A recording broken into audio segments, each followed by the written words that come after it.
Labadiena, brangieji. Mes ir vėl su jumis, jūs ir vėl su mumis. Europos socialinio fondo naujienų tarnyba. Šiandien žiniose be manęs dar matysite. Daugiau nei 4,000 neįgaliųjų pagerės sąlygos arba tiesiog atsiras galimybės dirbti. Daugiau sužinosite apie projektą, kurio remiamos socialinės įmonės besirūpinančios neįgaliaisiais. Europos socialinio fondo akademijos studentai baigė mokslo metus. Europos socialinio fondo agentūros atstovai taip pat nepraleido progos pasitobulinti, mokėsi būdų, kaip pasiekti dar geresnių rezultatų.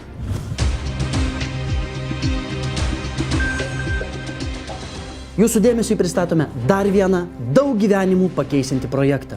Šįkart kalbame apie paramą socialinėms įmonėms, kurios skatinamos priimti daugiau neįgalių darbuotojų. Didinti jų socialinę integraciją, padėti jiems įsitvirtinti darbe. Projekto vertė 112 milijonų litų. O kas už šios pinigus daroma ir dar bus padaryta, dabar ir sužinosite. Neįgalieji galės grįžti į darbo rinką, o socialinės įmonės plėsti savo verslą ir kurti naujas darbo vietas. Ir visa tai prisidės prie neįgaliųjų užimtumo didinimo ir naujų darbo vietų kūrimo Lietuvoje. Projekte dalyvaus 129 socialinės įmonės ir 4700 neįgaliųjų darbuotojų.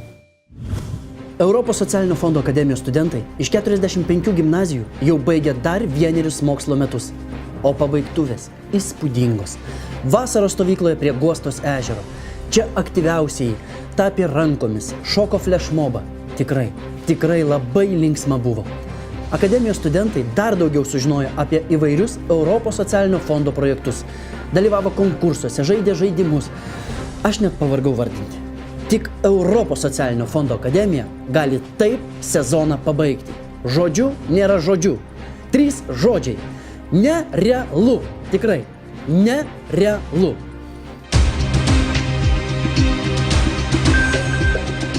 Ne tik Europos socialinio fondo akademijos jaunuoliai tobulinasi, bet ir pati socialinio fondo agentūra kasdien mokosi, kad darbą atliktų kuo kokybiškiau. Visai neseniai agentūros atstovai dalyvavo 3 dienų mokymuose į rezultatus orientuotas valdymas. Dirbti taip, kad būtų puikūs rezultatai. Mūsų Europos socialinio fondo agentūros komanda tai ir stengiasi daryti. Niekada nepraleidžiame progos patys tobulėti ir mokytis. Mokymai, kuriuose ESFOS atstovai dalyvavo šįkart, skirti tiems, kurie dirba su ES struktūrinių fondų programų rengimu, valdymu, stebėsena ir vertinimu. Valstybėse narėse jau susidariusi štai tokia armija profesionalų. Su šiuo tinklu bendradarbiauja Čekija, Graikija, Švedija, Lenkija, Bulgarija, taip pat ir Slovenija. Nes rezultatai mums svarbiausi. Ar ne, vyrai?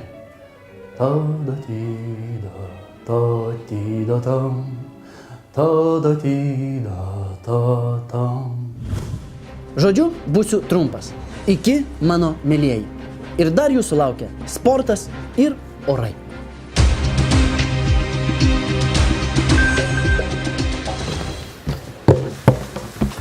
Sveiki! Žinot, Lietuvoje banglentės nėra labai populiarios. Bet jeigu šį projektą gerai išviešinus, žinokit, kiekvienas su banglente į mokyklą ir į darbus čiuožtų kaip ant bangų. Todėl šiandien aš jums parodysiu porą pamokėlių su banglentėm. Kadangi karštos labai naujienos, aš turiu iššokti trumpam į jūrą. Tikrai trumpam. Pamatysit, net banglentę nespės nukristi. Nu ką, trumpai nešėjo. Susitikau draugą, o iš jūrų muziejaus ruonius paleido. Žinot, krikštoje vaikai, įdomu žiūrėti. Nu va, taigi apie banglentės. Kas iš to?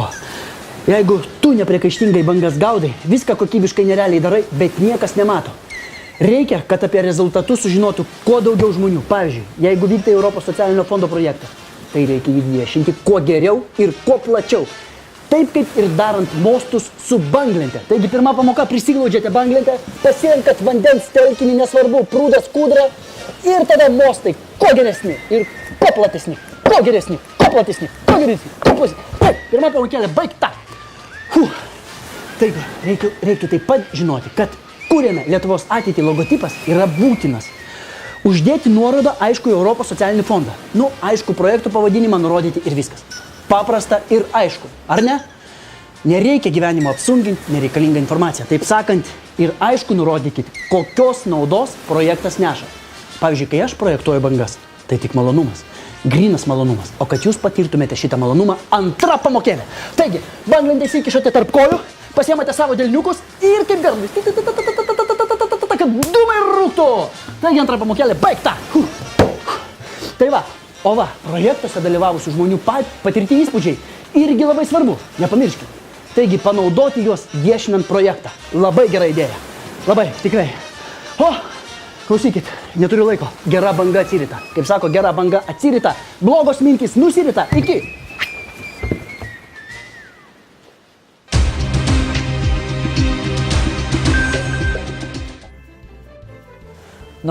Nunešė tos bangos mane. Tikrai bangos buvo per didelės, nes jos nuvalė man grimą. Todėl prieš jūs aš dabar būsiu su akiniais.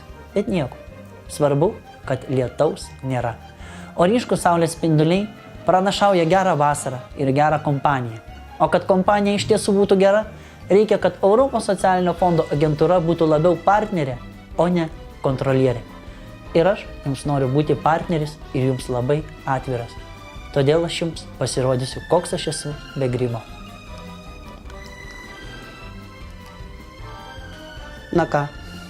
Nesu aš toks gražuolis, taip? Koks buvau prieš tai visose laidose. Taip, trupučiuką negražesnis.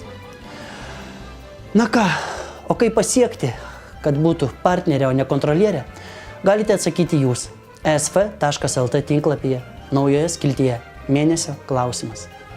Kas mėnesį nauja orų prognozė ir naujas klausimas. Vos keletas minučių ir tai tarsi staiga pragiedrėjęs dangus. Gerėja ir projektų įgyvendinimo kokybė. Žinot, o man visai taip nieko. Svarbiausiagi ne grimas, svarbiausia yra šypsena. Iki.